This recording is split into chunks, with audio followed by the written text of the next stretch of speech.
2 Samuel 1ஆம் அதிகாரம். சவுல் நிரப்பே தாவீது அறிதல். சவுல் இறந்த பின் அமலேக்கியரை தோற்கடித்து திரும்புகையில் தாவீது சிக்லாகில் 2 நாட்கள் தங்கினார். 3ஆம் நாள் சவுலின் பாசறை நின்று கிழிந்த ஆடைகளோடும் புழுதி படிந்த தலையோடும் ஒருவன் வந்தான். அவன் தாவீதிடம் வந்ததும் தரையில் வீழ்ந்து வணங்கினான். நீ எங்கிருந்து வருகிறாய் என்று தாவீது அவனை வினவ, நான் இஸ்ரேல் பாசறை நின்று தப்பி வந்துவிட்டேன் என்று அவன் பதில் கூறினான். என்ன நடந்தது, என்னிடம் சொல் என்று தாவீது கேட்க, அவன், வீரர்கள் போரினின்று ஓடிவிட்டனர், அவர்கள் பலர் வீழ்ந்து மடிந்து விட்டனர், சவுலும் அவருடைய மகன் யோனத்தானும் இறந்து விட்டனர் என்று கூறினான். சவுலும் அவனுடைய மகன் யோனத்தானும் இறந்து விட்டனர் என்று உனக்கு எப்படி தெரியும் என்று தன்னிடம் பேசிக்கொண்டிருந்த இளைஞனிடம் தாவீது கேட்டான். அதற்கு அந்த இளைஞன், நான் தர்சேல கில்போவா மலையில் இருந்தேன். சவுல் தன் ஈட்டியின் மீது சாய்ந்து கொண்டிருந்தார். அப்போது தேர்களும் குதிரை வீரர்களும் அவரை நெருங்கி கொண்டிருந்தனர். அவர் தம் பின்னால் திரும்பிய போது என்னை பார்த்து கூப்பிட்டார். இதோ இருக்கிறேன் என்று நான் கூறினேன். யார் நீ என்று அவர் என்னை வினவ, நான் ஒரு அமலேக்கியன் என்று பதிலளித்தேன். என் மீது நின்று என்னை கொல், ஏனெனில் மரண வேதனையில் நான் சிக்கியுள்ளேன், ஆனால் என் உயிர் இன்னும் ஊசலாடி கொண்டிருக்கிறது என்று அவர் என்னிடம் கூறினார். நான் அவர் மீது நின்று அவரை கொன்றேன், ஏனெனில் விழுந்த பின்பு அவர் உயிர் பிழைக்க மாட்டார் என நான் அறிவேன். அவரது தலையில் இருந்த மகுடத்தையும் கையில் இருந்த காப்பையும் எடுத்துக்கொண்டு என் தலைவராகிய உம்மிடம் கொண்டு வந்துள்ளேன் என்று கூறினான். தாவீது தம் ஆடைகளை பற்றி கிழித்தார். அவரோடு இருந்தவர்களும் அவ்வாறே செய்தனர். சவுலுக்காகவும் அவருடைய மகன் யோனத்தானுக்காகவும் ஆண்டவரின் மக்களுக்காகவும் இஸ்ரேல் வீட்டாருக்காகவும் அவர்கள் அழுது புலம்பி மாலை வரை நோன்பிருந்தார்கள், ஏனெனில் அவர்கள் வாளால் மடிந்து விட்டார்கள். தாவீது தமக்கு செய்தி கொண்டு வந்த இளைஞனிடம், நீ எங்கிருந்து வருகிறாய் என்று மீண்டும் வினவ, நான் ஒரு வேற்றினத்தான், அமலேக்கியன் என்று மறுமொழி கூறினான். ஆண்டவரால் திருப்பழிவு செய்யப்பட்டவரை கையோங்கி கொலை செய்ய நீ அஞ்சாதது ஏன் என்று தாவீது அவனை கேட்டார். பின்பு தாவீது இளைஞன் ஒருவனை கூப்பிட்டு, போ, அவனை வெட்டு என்றான். அந்த இளைஞன் அவனை வெட்டி வீழ்த்த அவன் இறந்தான். உன் இரத்தம் உன் தலைமையில் இருக்கட்டும், ஏனெனில் ஆண்டவரால் திருப்பழிவு செய்யப்பட்டவரை நான் கொன்றேன் என்று உன் வாயே உனக்கு எதிராக சான்று சொல்லிவிட்டது என்று தாவீது அவனை நோக்கி கூறினார். சவுல் யோனத்தான் ஆகியோருக்காக தாவீதின் துயரம். பிறகு தாவீது சவுலையும் அவருடைய மகன் யோனத்தானையும் குறித்து இரங்கற்பா ஒன்று பாடினார். யூதாவின் மக்களுக்கும் இது கற்பிக்கப்பட வேண்டும் என்று யாசாரின் நூலில் எழுதப்பட்டுள்ள வில்லின் பாடல். இஸ்ரேலே, உனது மாட்சி உன் மலைகளிலே மாண்டு கிடக்கின்றது. மாவீரர் எவ்வாறு மடிந்தனர். காத்தில் இதை சொல்ல வேண்டாம், அஸ்கோலின் மீதிகளில் இதை அறிவிக்க வேண்டாம், ஏனெனில் பெலிஸ்தியரின் புதல்வியராக மகிழக்கூடாது, விருத்த சேதன மற்றவரின் புதல்வியர் ஆர்ப்பரிக்க கூடாது. கில்போவா மலைகளை பனியோ மழையோ உம்மீது பொழியாதிருப்பதாக, வயல்கள் முதற்கனிகளை தராதிருப்பனவாக, ஏனெனில் வீரர்களின் கேடயங்கள் தீட்டுப்பட்டனவை, சவுலின் கேடயமும் எண்ணெயால் இனி மெருகு பெறாதே. வீழ்த்தப்பட்டோரின் இரத்தத்தினின்றும் வீரர்களின் கொழுப்பினின்றும் யோனத்தானின் அம்பு பின்வாங்கியது இல்லை, சவுலின் வாள் வெறுமையாய் திரும்பியதும் இல்லை. சவுல் யோனத்தான் அன்புடையார், அருளுடையார், வாழ்விலும் சாவிலும் இணை பிரியார். கழுகினும் அவர்கள் விரைந்து செல்வர், அரியனும் அவர்கள் வலிமை மிக்கோர். இஸ்ரேல் புதல்வியரே, சவுலுக்காக அழுங்கள். செந்நிற மென் துகிலால் உங்களை உடுத்தியவர் அவரே, பொன்னின் நகைகளினால் உம்முடைகளை ஒளிர செய்தாரே. போர் முனையில் வீரர் எங்கன வீழ்த்தப்பட்டனர். உன் மலைகளிலே யோனத்தான் மாண்டு கிடக்கின்றான். சகோதரன் யோனத்தான், உனக்காக என் உள்ளம் உடைந்து போனது. எனக்கு உவகை அளித்தவன் நீ, என் மீது நீ பொழிந்த பேரன்பே என் அன்பேன். அது மகளிரின் காதலையும் மிஞ்சியது அன்றோ. மாவீரர் எவ்வாறு மடிந்தனர், போர்க்கலன்கள் எங்கனம் அளித்தன. 2ஆம் அதிகாரம். தாவீது யூதாவின் அரசராதல். இதன்பின் தாவீது, நான் யூதாவின் நகர்களில் ஏதேனும் ஒன்றிற்கு செல்லட்டுமா என்று ஆண்டவரிடம் கேட்டார். செல் என்றார் ஆண்டவர். எங்கு செல்லலாம் என்று மீண்டும் தாவீது வினவ, எப்ரோன் என்று ஆண்டவர் பதிலளித்தார். ஆகவே தாவீதும் 2 மனைவியரான இஸ்ரேலை சார்ந்த அகிலோவாமுடனும் கர்மேலை சார்ந்த நாபாலின் கைம்பெண்ணான அபிகாயிலுடனும் அங்கு சென்றார். தம்மோடு இருந்த ஆட்களையும் அவர்களின் குடும்பத்தினரோடு தாவீது அங்கே கூட்டி வந்தார். அவர்கள் எப்ரோன் நகர்களில் குடியேறினர். யூதாவின் மக்கள் வந்து தங்கள் குலத்தின் அரசராக தாவீதை திருப்பொழிவு செய்தனர். யாபேசு கிளையாதின் ஆட்கள்தான் சவுலை அடக்கம் செய்தார்கள் என்று அவர்கள் தாவீதிடம் கூறினர். யாபேசு கிளையாதின் ஆட்களுக்கு தாவீது தூதனுப்பி, நீங்கள் உங்கள் தலைவர் சவுல் மீது அன்பு காட்டி அவரை அடக்கம் செய்தீர்கள். ஆண்டவர் நாசி பெறுவீர்களாக. ஆண்டவர் உங்களுக்கு நிலையான அன்பும் உண்மையாக காட்டுவாராக. நீங்கள் இவ்வாறு செய்ததால் நானும் உங்களுக்கு நன்மை செய்வேன். வலிமை பெற்ற வீரர்களாக திகழுங்கள். உங்கள் தலைவர் சவுல் இறந்து விட்டார். எனினும் யூதர் குலத்தார் தங்கள் அரசனாக என்னை திருப்பொழிவு செய்துள்ளனர் என்று கூறினார்.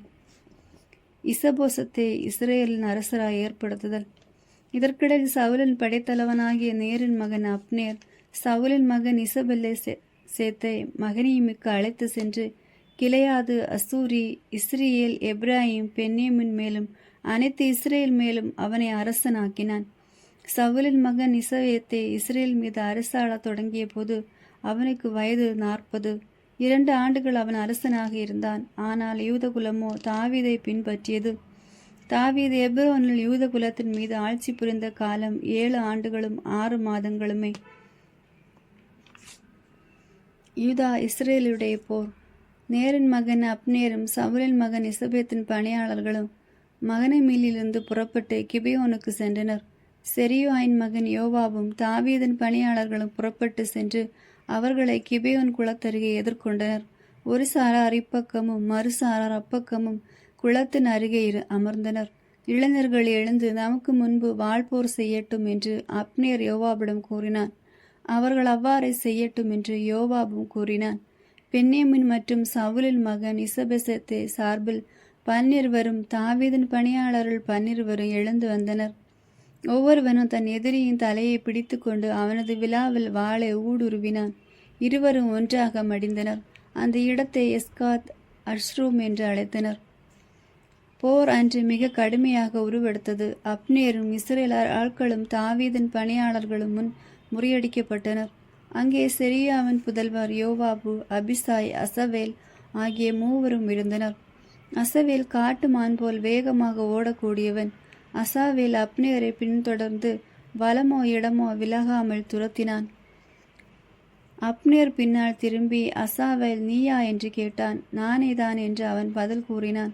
உன் வலமோ இடமோ விலகி இளைஞரில் ஒருவனை பிடித்து அவன் உடைமைகளை பிடுங்கிக் கொள் என்று அப்னேர் அசாவேலிடம் கூறினான். ஆனால் அசாவேலுக்கு அவனை பின்தொடர்வதிலிருந்து விலகிவிட மனமில்லை. என்னை பின்தொடர்வதிலிருந்து விலகிவிடு. நான் ஏன் உன்னை குத்தி வீழ்த்த வேண்டும்? உன் சகோதரன் யோபாவுக்கு நான் எவ்வாறு என் முகத்தை காட்டுவேன் என்று மீண்டும் அப்னேர் அசாவேலிடம் கூறினான். ஆனால் அசாவேல் அதை கேளாமல் தொடர்ந்தான்.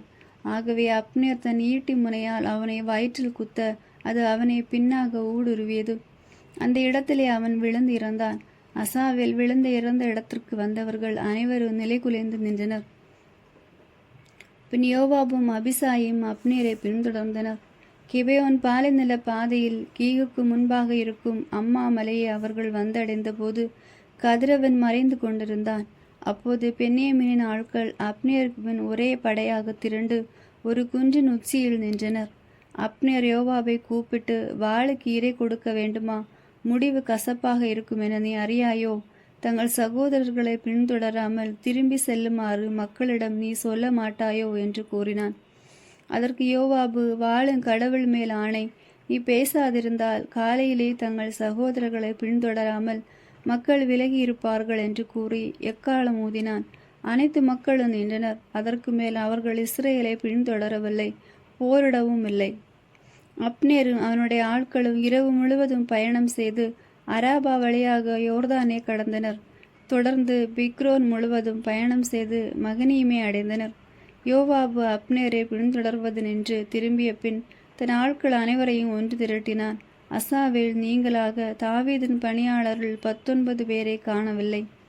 தாவீதின் பணியாளர்களோ அப்னேரின் ஆட்களான 360 பென்யமீனரை கொன்றிருந்தனர். அவர்கள் அசாவேலின் சடலத்தை தூக்கி வந்து பெத்லஹேமில் இருந்த அவனுடைய தந்தையின் கல்லறையில் அடக்கம் செய்தார்கள். யோவாபும் அவனுடைய ஆட்களும் இரவு முழுவதும் பயணம் செய்து பொழுது புலர்ந்ததும் எப்ரோனை அடைந்தனர்.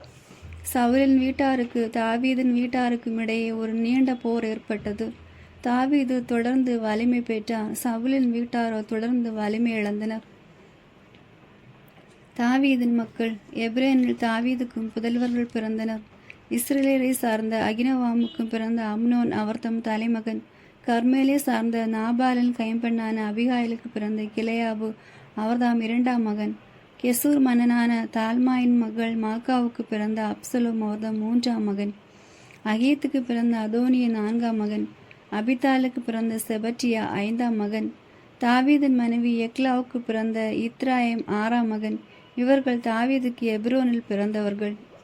அபினர் தாவீதுடன் சேர்ந்து கொள்ளுதல். சவுலின் வீட்டாருக்கும் தாவீதின் வீட்டாருக்கும் இடையே பூசல் நிலவிய போது சவுலின் வீட்டில் அப்னேர் தன்னை வலுப்படுத்தி கொண்டான். ஐயாவின் மகளான இரிஸ்பா சவுலின் வைப்பாட்டியாக இருந்தவள். இசபெசத்தை அப்னேரை நோக்கி, என் தந்தையின் வைப்பாட்டியோடு நீ ஏன் உறவு கொண்டாய் என்று கேட்டான். இசபெசத்தின் கேள்வி அப்னேருக்கு கடும் சினத்தை ஏற்படுத்தியது. நான் என்ன யூதாவுக்கு வாலாட்டும் நாயா? உன் தந்தை சவுலின் வீட்டாருக்கும் அவருடைய சகோதரர் நண்பர்களுக்கும் இன்று நான் உண்மை உள்ளவனாயிருக்கிறேன். தாவீதின் கைகளில் உன்னை நான் ஒப்புவிக்கவில்லை. நீயோ இன்று என் மீது ஒரு பெண்ணை குறித்து குற்றம் சாட்டுகிறாய். தாவீதுக்கு கடவுள் ஆணையிட்டு கூறியவாறே சவுலின் வீட்டிலிருந்து அரசியை நான் மாற்றம் செய்து தானிலிருந்து பேர்சேபா வரை இஸ்ரேலர் மீது யூதா மீதும் தாவீதின் அரியணையை நிறுவவில்லை என்றால் கடவுள் அப்னேருக்கு உரியதும் கொடுமையானதுமான தண்டனை அளிப்பாராக என்று அப்னேர் கூறினான். இசபெசத்தை அப்னேருக்கு அஞ்சியதால் மறுமொழி ஏதும் பேசவில்லை. பிறகு அப்னேர் தன் சார்பாக தாவீதிடம் தூதனுப்பி, நாடு யாருடையது? என்னோடு உடன்படிக்கை செய்து கொள்ளும். அனைத்து இஸ்ரேலரை உம்மிடம் கொண்டு வர எனது கை உம்மோடு இருக்கும் என்று கூறினான். தாவீது, நல்லது, நான் உன்னோடு உடன்படிக்கை செய்து கொள்கிறேன். ஆனால் உன்னிடமிருந்து நான் ஒன்றை கேட்கிறேன். அதாவது, நீ என் முன் வரும்போது சவுலின் மகள் மீகாவை கொண்டு வர வேண்டும். இல்லையெனில் என் முகத்தில் விழிக்காதே என்று மறுமொழி கூறினார். அதற்கு பின் தாவீது சவுலின் மகள் இசபெசத்திடம் தூதனுப்பி, பெலிஸ்தியர் 100 பேரின் நுனித்தோலை ஈடாக கொடுத்து நான் மணந்த என் மனைவி மீகாவை எனக்கு கொடு என்று கேட்டார். இஸ்பெசோத்து ஆள் அனுப்பி அவளை அவள் கணவனில் ஆசியின் மகன் பல்தேவலிடமிருந்து கொண்டு வர செய்தான். அவள் கணவனோ அழுது கொண்டே அவளை தொடர்ந்து பஹ்ரூம் வரை சென்றான். அங்கே அப்னேர் அவனிடம் திரும்பி செல் என்றான். அவனும் திரும்பி சென்றான். அப்னேர் இஸ்ரேலின் பெரியோர்களிடம் இவ்வாறு பேசினான். தாவீது உங்கள் மீது ஆட்சி செய்ய வேண்டுமென்று கடந்த சில நாட்களாக நீங்கள் விரும்பி கொண்டிருந்தீர்கள். இப்போது அதை நிலைநாட்டுங்கள். ஏனெனில் ஆண்டவர் தாவீதிடம், என் ஊழியன் தாவீதின் கையால் என் மக்கள் இஸ்ரேலை பெலிஸ்தியரிடமிருந்து அவர்களின் அனைத்து எதிரிகளிடமிருந்து நான் காப்பாற்றுவேன் என்று கூறியுள்ளார். அப்னேர் பென்யமீனரோடு தனியாக பேசிய பின் எப்ரோனுக்கு சென்று இஸ்ரேலுக்கு பென்யமீன் வீட்டாருக்கு நல்லதெனப்பட்ட அனைத்தையும் தாவீதிடம் எடுத்து கூறினான். அப்னேர் 20 ஆட்களோடு தாவீதை காண எப்ரோன் வந்தான். அப்ரோனுக்கு அவனோடு இருந்த ஆட்களுக்கும் தாவீது விருந்து படைத்தான். பிறகு அப்னேர் தாவீதிடம், நான் எழுந்து சென்று அனைத்து இஸ்ரேலரையும் அரசரும் என் தலைவருமாகிய உமக்கு முன் ஒன்று திரட்டி வருகிறேன். அவர்கள் உம்மோடு உடன்படிக்கை செய்து கொள்ளட்டும். நீரும் விருப்பப்படி ஆட்சி புரியலாம் என்று கூறினான். தாவீது அப்னேரை வழி அனுப்ப அவனது பாதுகாப்புடன் சென்றான். அப்னேர் கொலை செய்யப்படல். அப்போது தாவீதின் பணியாளர்களும் யோவாவும் கொள்ளையடித்து திரும்பினர். தங்களோடு மிகுதியான கொள்ளை பொருட்களை கொண்டு வந்திருந்தனர். அச்சமயம் அப்னேர் தாவீதோடு எப்ரோனில் இல்லை. ஏனெனில் ஏற்கனவே அவன் வழி அனுப்பப்பட்டு பாதுகாப்புடன் சென்று விட்டான். யோவாபும் அவனோடு இருந்த படை வீரர் அனைவரும் வந்த பொழுது நேரின் மகன் அப்னேர் தாவீதிடம் வந்தான். அவர் அவனை வழி அனுப்ப அவனும் பாதுகாப்புடன் சென்று விட்டான் என்று யோவாபிடம் கூறப்பட்டது. யோவாபு அரசனிடம் சென்று, நீர் என்ன காரியம் செய்தீர்? அப்னேர் உம்மிடம் வந்தான் அல்லவா? நீர் ஏறி அவனை போக விட்டீர். அவனும் சென்று விட்டானே. நேரின் மகன் அப்னேரை உமக்கு தெரியும். உமது போக்குவரத்தை நீர் செய்வது அனைத்தையும் அறிந்து கொண்டு உம்மை ஏமாற்றவே அவன் வந்தான் என்றான். யோவாபு தாவீதை விட்டு சென்று அப்னேரின் பின்னால் தூதர்களை அனுப்பினான். அவர்கள் அவனை சீராவின் ஊற்றின் அருகிலிருந்து திருப்பி அழைத்து வந்தார்கள். தாவீதுக்கு இது தெரியாது. அப்னேர் எபிரோனுக்கு திரும்பி வந்ததும் யோவாபு அவனோடு தனிமையில் பேசுவதற்கென ஒதுக்கமாக அவனை வாயில் மையத்திற்கு அழைத்து சென்றான். தன் சகோதரன் அசவேலின் இரத்தத்திற்காக அங்கே அவனை வயிற்றில் குத்த அவன் இறந்தான். பிறகு தாவீது இதை கேள்வியுற்ற போது, நேரின் மகன் அப்னேரின் இரத்தத்தின் மட்டில் நானும் எனது அரசும் ஆண்டவர் முன்பு என்றென்றும் குற்றமற்றவர்கள். யோபாவின் தலை மீதும் அவன் தந்தையின் வீட்டார் மீதும் அது விழட்டும்.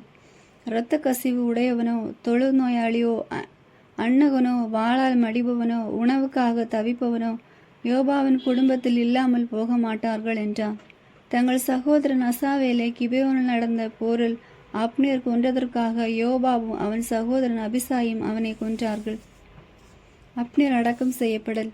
உங்கள் உடைகளை கிழித்து கொள்ளுங்கள், சாக்கு உடைகளை அணியுங்கள், அப்னேருக்காக புலம்புங்கள் என்று தாவீது யோபாவுக்கு அவனோடு இருந்த அனைத்து மக்களுக்கும் கட்டளையிட்டான். பாடையின் பின்னால் அரசர் தாவீது நடந்து சென்றார். அப்னேரை எப்ரோனில் அடக்கம் செய்தார்கள். அப்னேரின் கல்லறை அருகே தாவீது தம் குரலை உயர்த்தி அழுதார். மக்கள் அனைவரும் அழுதார்கள். அரசர் இவ்வாறு கூறி புலம்பினார், மூடன் மடிவது போல் அப்னேர் மடிய வேண்டுமா? உன் கைகள் விலங்கிடப்படவில்லை, உன் பாதங்கள் கட்டப்படவில்லை. தீயோர் முன் வீழ்பவன் போல நீயும் வீழ்ந்தனையே. மீண்டும் அனைத்து மக்களும் அவனுக்காக புலம்பினார்கள். பிறகு மக்கள் அனைவரும் தாவீதிடம் வந்து பகலாக இருக்கும் போதே உண்ணும்படி அவரை தூண்டினர். கதிரவன் மறைவதற்குள் நான் உணவையோ வேறு எதையோ சுவைத்தனாகில் கடவுள் அதற்கு தக்கவாறு அதற்கு மேல் என்னை தண்டிப்பாராக என்று தாவீது ஆணையிட்டு கூறினார். மக்கள் அனைவரும் இதை கேட்டார்கள். அவர்களுக்கு அது நல்லதெனப்பட்டது. அரசன் செய்ததெல்லாம் மக்கள் அனைவருக்கு நல்லதெனப்பட்டது. நேரின் மகன் அப்னோரின் கொலையில் அரசருக்கு பங்கில்லை என்று மக்கள் அனைவருக்கு அனைத்து இஸ்ரேலுக்கும் அன்று தெரிய வந்தது. மேலும் அரசர் தம் பணியாளர்களிடம் இவ்வாறு கூறினார், இன்று இஸ்ரேலில் தலைவன் உயர்குடி மகனுமான ஒருவன் மடிந்து விட்டான் என்று நீங்கள் அறியீரே. நான் அரசனாக திருப்பொழிவு செய்யப்பட்டும் இன்று வலிவிழந்தவனாயிருக்கிறேன். சிரியாவின் புதல்வர்களான இவர்கள் என்னை விட வலியவர்களாகிவிட்டனர். தீங்கிழைப்பவனுக்கு அவன் தீங்குக்கேற்ப ஆண்டவர் தண்டனை வழங்கட்டும். 4ஆம் அதிகாரம். இஸ்பெசோத்து கொலை செய்யப்படல். அப்னேர் எபிரோனில் இறந்ததை கேட்டதும் சவுலின் மகன் இஸ்பெசத்தை நிலைகுலைத்தான். அனைத்து இஸ்ரேலும் கலங்கியது. சவுலின் மகனிடம் 2 படைத்தலைவர்கள் இருந்தனர். ஒருவன் பெயர் பானா, மற்றவன் பெயர் ராக்கேபு. பென்யமின் குலத்தை சார்ந்த பெயரோத்தில் வாழும் ரிமோன் என்பவரின் புதல்வர்கள் இவர்கள். பெயரோத்தும் பென்யமினை சார்ந்ததுமாகவே கருதப்பட்டது. பெயரோத்தகர் கித்தாயிமுக்கு தப்பியோடி இந்நாள் வரை அங்கே அகதிகளாக வாழ்ந்து வருகிறார்கள். சவுலின் மகன் யோனத்தானுக்கு மெபியோன் சேர்ந்த என்ற மகன் ஒருவன் இருந்தான். இஸ்ரேலிலிருந்து சவுல் யோனத்தான் ஆகியோரை பற்றிய செய்தி வந்தபோது அவனுக்கு வயது 5. அவனுடைய செவிலித்தாய் அவனை தூக்கி கொண்டு தப்பி ஓடுகையில் விழுந்து சென்றதால் அவன் கீழே விழுந்து கால் முடமானான். பெயரோத்தை சார்ந்த ரிமோனின் புதல்வர்களான ராக்காபும் பானாவும் உச்சி வேளையில் இசபெசத்தின் வீட்டுக்கு வந்தார்கள். நண்பகல் வேளையில் அவன் ஓய்வெடுத்து கொண்டிருந்தான். கோதுமை கொண்டு செல்பவர்களைப் போல் நடு வீட்டிற்கு வந்து அவனது வயிற்றில் ஊடுருவ குத்திவிட்டு ராக்கேபும் அவனுடைய சகோதரன் பானாவும் தப்பிவிட்டார்கள். இவ்வாறு அவர்கள் வீட்டினுள் நுழைந்து தன் படுக்கை அறையில் கட்டிலில் படுத்திருந்த போது அவனை ஊடுருவ குத்தி கொன்று தலையை வெட்டினார்கள். அத்தலையை எடுத்துக்கொண்டு இரவு முழுவதும் அராபா வழியாக பயணம் செய்தார்கள். இஸ்பெசத்தின் தலையை எபிரோனில் இருந்த தாவீதிடம் கொண்டு வந்தார்கள். உமது உயிரை பறிக்க தேடிய உம் எதிரி சவுலின் மகன் இஸ்பெசத்தின் தலை இதோ. ஆண்டவரையும் தலைவராம் அரசர் சார்பாக சவுலையும் அவனுடைய வாரிசையும் பழி வாங்கிவிட்டார் என்று அவர்கள் கூறினார்கள். பெயரோத்தை சார்ந்த ரிமோனின் புதல்வர்களான ராக்காபை அவனுடைய சகோதரன் பானாவை நோக்கி தாவீது இவ்வாறு கூறினார், அனைத்து துயரங்களில் நின்று என்னை விடுவித்த வாழும் ஆண்டவர் பெயரால் ஆணையிட்டு சொல்கிறேன், இதோ சவுல் இறந்து விட்டான் என்று எனக்கு சொல்ல வந்தவன் தான் நற்செய்தி கொண்டு வந்ததாகவே நினைத்தான். நானும் அவனை பிடித்து சிக்லாவில் கொன்றேன். அவனுக்கு நான் வெகுமதியாக தந்தது அதுவே. இப்பொழுது குற்றமற்றவனை தீயவர்கள் அவன் வீட்டிலே அவனது படுக்கையிலே கொன்று விட்டார்கள். அவனது இரத்தத்தை சிந்திய பழிக்கு ஈடாக உங்களை நான் உலகினின்றி அழைத்து விட மாட்டேனா? தாவீது ஆணையிட அவர் தம் பணியாளர் அவர்களை கொன்றனர். கைகளையும் கால்களையும் வெட்டிய பின் அவர்களை எப்ரோன் குளத்தருகே தொங்க விட்டனர். இசபெசத்தின் தலையை எடுத்து எப்ரோனில் அப்னேரின் கல்லறைக்கு அருகே புதைத்தனர். 5ஆம் அதிகாரம். தாவீது யூதா இஸ்ரேலின் அரசராதல். இஸ்ரேலின் அனைத்து குலங்களும் எப்ரோனுக்கு வந்து தாவீதிடம் கூறியது, நாங்களும் எலும்பு சதையுமானவர்கள். சவுல் எங்கள் மீது ஆட்சி செய்த கடந்த காலத்திலும் கூட நீரை இஸ்ரேலில் நடத்தி சென்றவர். நீயே என் மக்கள் இஸ்ரேலில் நாயனாக இருப்பாய், நீயே இஸ்ரேலுக்கு தலைமை தாங்குவாய் என்று உமக்கே ஆண்டவர் கூறினார். இஸ்ரேலின் பெரியோர்கள் எல்லோரும் அரசரை காண எப்ரோனுக்கு வந்தனர். அரசர் தாவீது எப்ரோனில் ஆண்டவர் திருமன் அவர்களோடு உடன்படிக்கை செய்து கொண்டார். இஸ்ரேலின் அரசராக அவர்கள் தாவீதை திருப்பழிவு செய்தனர். 30 வயதில் அரசரான தாவீது 40 ஆண்டுகள் ஆட்சி புரிந்தார். எப்ரோனில் தங்கி யூதாவை 7 ஆண்டுகள் 6 மாதங்களும், பிறகு எருசலேமில் தங்கிய அனைத்து இஸ்ரேல் யூதாவை 33 ஆண்டுகளும் அவர் ஆட்சி புரிந்தார். அரசரும் அவருடைய ஆட்களும் அம்மண்ணின் மைந்தர் எபூசருக்கு எதிராக எருசலேம் சென்றபோது அவர்கள் தாவீதை நோக்கி, நீர் இங்கே வர முடியாது, பார்வையற்றவரும் முடவரும் கூட உம்மை அப்புறப்படுத்தி விடுவார்கள், அதாவது இங்கே தாவீது வர முடியாது என்றனர். இருப்பினும் தாவீது சியோன் கோட்டையை கைப்பற்றினார். அதுவே தாவீதின் நகர். அன்று தாவீது எபூசியரை தாக்குகின்றவர்கள் குடைக்கால்வாய் வெளியே சென்று தாவீது உளமாற வெறுக்கும் முடவரையும் பார்வையற்றவரையும் கைப்பற்றட்டும் என்று கூறினார். ஆகவே பார்வையற்றவரும் முடவரும் கோவில் என்று நுழையலாகாது என்று கூறப்பட்டது. தாவீது கோட்டையில் தங்கி அதற்கு தாவீது நகர் என்று பெயரிட்டார். மில்லோவிலிருந்து உட்புறமாக தாவீது சுற்றிலும் மதில் எழுப்பினார். தாவீது தொடர்ந்து வளர்ச்சி பெற்றார். படைகளின் கடவுளாகிய ஆண்டவர் அவரோடு இருந்தார். தீர் மன்னன் ஈராம் தாவீதிடம் தூதர்களையும் கேதுரு மரங்களோடு தச்சர் கொத்தர்களை அனுப்பினார். அவர்கள் தாவீதுக்கு ஒரு அரண்மனை கட்டினார்.